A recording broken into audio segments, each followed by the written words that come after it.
Now, this is a hybrid laptop tablet combo, and unlike a lot of the yoga style ones that kind of bend over backwards, this is the more traditional take the screen off version. It's actually held on with a magnetic latch as opposed to one of those little kind of hook latches where you have to move a little button back and forth or hold down a switch. So you just kind of give it a tug and it pops off like this behind the screen, of course, because this is a hybrid. You have all the components, the processor, the memory, the hard drive, the battery. So it gets a little bit top heavy. Inside you've got an Intel Core M processor. That's the same thing that's going to be in Apple's upcoming 12-inch MacBook.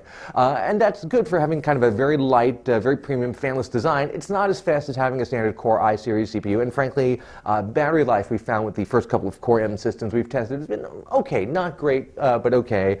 Certainly not as long as you'll get using a regular full power CPU with a larger laptop with a bigger battery.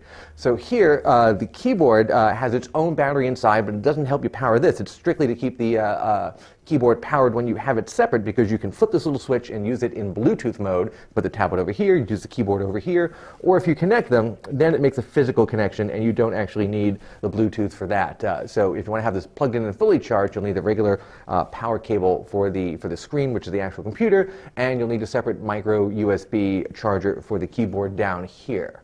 The T300 starts at a very reasonable $699, especially considering its metallic construction and fanless design. We've got a slightly upgraded version here that's got 8 gigs RAM instead of 4 and has a 2560 by 1440 resolution instead of the normal 1920 by 1080. All the models currently seem to have a 128 gig SSD.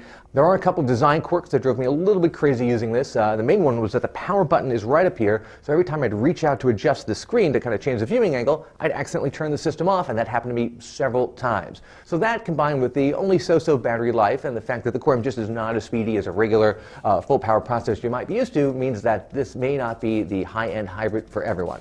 I'm Dan Ackman, and that is the Asus Transformer Book T300 Chi.